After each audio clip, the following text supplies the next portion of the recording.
If you had 2 minutes to respond to fake news, do you believe there is some media bias in the United States? Well, that's a bit of an open-ended question, Alex. I would say this. Look, this whole issue of fake news is something that not only those of us who are professional journalists have to worry ourselves about, but you as consumers have to be conscious of as well.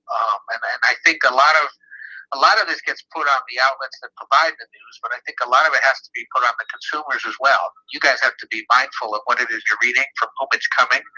Do your homework on that source and whether or not you believe them to be reliable, whether they have a history of reporting information factually. And if they don't, then avoid those sites and look for other ones. If you think they do, then by all means, but also seek out some diversity of views and of ways that the news is delivered. I think too often in this day and age, people are a little too stovepiped, or they sort of are too narrowly focused on certain outlets and certain ways in which maybe they obtain information.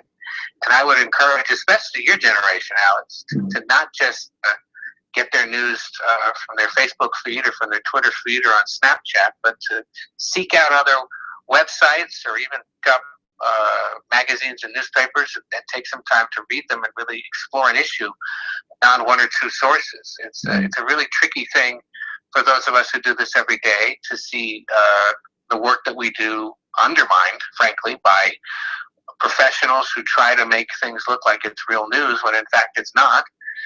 When it's completely fabricated and can be easily proven to be fabricated if somebody takes a few minutes to sort of look at the news and realize that in that case that source is not reputable. So, it's a tricky issue that we grapple with every day. We're very concerned about accusations of bias, and that's why we work every day, at least at the Washington Post, to be accurate and fair and to represent all viewpoints, not just one.